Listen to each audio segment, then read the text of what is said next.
Hi friend, నమస్తే. ఈరోజు topic అయితే చిన్న సినిమాతో స్టార్ట్ అయ్యి మెట్టు మెట్టు ఎక్కుతూ మీడియం రేంజ్ స్టార్గా ఎదిగి టైర్ 2 హీరోగా మెయింటెనెన్స్ అవుతూ ఇప్పుడు టైర్ 2 నుంచి టైర్ 1లోకి ఎంట్రీ పక్కా అనిపించేలా చేసిన స్టార్ న్యాచురల్ స్టార్ నాని. అతని కొత్త చిత్రం ప్యారడైజ్. ఈ ప్యారడైజ్ మూవీ నుంచి ఆయన బర్త్డే సందర్భంగా ఆయాషేర్ అనే ఒక సాంగ్ అయితే విడుదలైంది. ఆ సాంగ్ చూసిన తర్వాత అంచనాలు అయితే ఆకాశానికి వెళ్ళిపోయాయి. నాకు తెలిసి స్టార్ హీరోలను వదిలేసి ఈ మీడియం రేంజ్ హీరోలు అయితే అతని సినిమాతో ఆగస్టు 21న అయితే ఆ సినిమా విడుదలవుతుంది. ఆ సినిమాతో పోటీ పడాలంటే ఒక్కొక్కరికి వచ్చ పడుతుందని చెప్పాలి. ఈ సినిమా ట్రేజర్ విడుదలైన తర్వాత డిస్ట్రిబ్యూటర్లు అయితే ఎగబడి కొన్నారు. అలాగే ఈ ఆయా షేర్ సాంగ్ విడుదలైన తర్వాత ఈ సినిమా డే 1 50 కోట్ల నుంచి 60 కోట్లు గ్రాస్ అయితే కొడుతుంది. ఓవరాల్గా 200 నుంచి 250 మధ్యలో అయితే పక్కా అనిపిస్తుంది. దాంతో నాని అయితే టైర్ 1లోకి ఎంట్రీ అవుతారు. ఇప్పుడున్న యంగ్ స్టార్స్లో టైర్ 1లో మెయింటెనెన్స్ అయింది ఎవరెవరంటే ప్రభాస్, జూనియర్ ఎన్టీఆర్, అల్లు అర్జున్, మహేష్ బాబు, రామ్ చరణ్. ఇప్పుడైతే ఆ లిస్టులోకి ఇతనైతే ఎంట్రీ పక్కా అలా ఉంది. అలాగే టైర్ 2 హీరో ఎవరెవరంటే ఇప్పుడు వరకు మెయింటెనెన్స్ అవుతుంది నాని, సిద్ధు జొన్నలకొండ, రవితేజ, నాగ చైతన్య, రామ్ టైర్ 2లో మెయింటెనెన్స్ అవుతున్నారు. ఈ చిత్రం యొక్క దర్శకుడు శ్రీకాంత్ ఓదెల. అతను తీసింది కేవలం ఒకే ఒక చిత్రం, అది Dasara. Dasara cinema block buster hit అయింది. అతను చూస్తే క్లాస్గా ఉంటారు కానీ అతని మూవీస్ మాత్రం మాస్గా ఉంటాయి. అంత పెద్ద బ్లాక్ బస్టర్ హిట్ అయిన తర్వాత అతను ఏ హీరో దగ్గరికి వెళ్లకుండా మళ్ళీ దసరా కంటే రాండ్ రస్టిక్ ఫుల్ మాస్ మూవీతో మళ్ళీ స్క్రిప్ట్ సిద్ధం చేసుకొని మళ్ళీ న్యాచురల్ స్టార్ నాని దగ్గరికే వచ్చారు.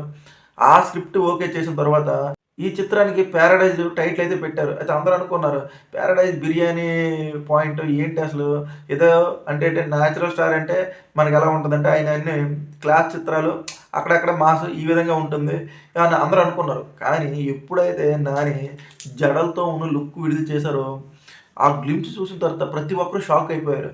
ఏంటి నాని ఈ వెర్షన్ ఏంటి, ఈ కొత్తగా ఈ ట్రెండ్ ఏంటి అనుకుని ప్రతి ఒక్కరూ అవాక్ అయిపోయారు. ఇవన్నీ ఒక ఎత్తు అయితే ఇప్పుడున్న పాన్ ఇండియా మూవీస్కి బెస్ట్ ఆప్షన్ ఎవరంటే అది అనిరుద్ధ్.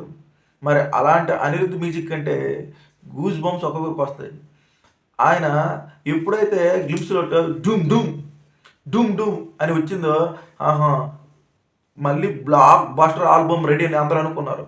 కానీ ఆయా షేర్ సాంగ్ విడుదలైన తర్వాత ఇన్స్టాలో నాకు తెలిసి రేపు నుంచి దద్దరలిపోతుంది.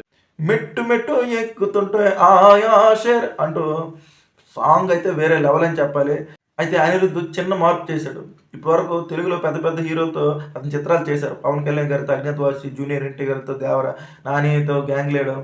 కానీ అతని నుంచి ఆయా సినిమాల నుంచి ఫస్ట్ సింగిల్ సాంగ్ విడుదలైనప్పుడు అతని వాయిస్తోనే వచ్చేది. ఇప్పుడు ఉదాహరణకి మనకి దేవరా సినిమాలో దూకే ధైర్యం జాగ్రత్త, అజ్ఞాత వాయిస్లో బయటకు వచ్చి చూస్తే 3 o'clock ఈ సాంగ్స్ అయితే విడుదల చేశారు. కానీ ఫస్ట్ టైం అతని వాయిస్ కాకుండా వేరే వాయిస్తో ఫస్ట్ సాంగ్ సింగిల్ సాంగ్ అయితే విడుదల చేశారు. ఇది ఒక చిన్న మార్పు అయితే చేశాడు అనిరుద్ధ్. మరి ఈ చిత్రం నుంచి అయితే పెద్ద పెద్ద యాక్టర్లు అయితే నటిస్తున్నారు. మోహన్ బాబు ఇలా ఎంతమంది అయితే సంపూర్ణేశ్ ఎంతోమంది యాక్టర్లు అయితే విభిన్న క్యారెక్టర్లతో అయితే శ్రీకాంత్ ఓదెల అయితే తీర్చిదిద్దుతున్నాడు. మరి ఈ సినిమా ఆగస్టు 21న అయితే విడుదలవుతుంది. మరి నాని అన్న కెరియర్లో ఇది బెస్ట్ మూవీ అవుతుంది అనడంలో ఎలాంటి సందేహం లేదు. మరి ఎలాంటి సంచలన విజయం సాధిస్తుందో చూడాలి. ఇలాంటి మరిన్ని ఇంట్రెస్టింగ్ వీడియోస్ ఉంటే నా ఛానల్కి లైక్ చేయండి, సబ్స్క్రైబ్ చేయండి.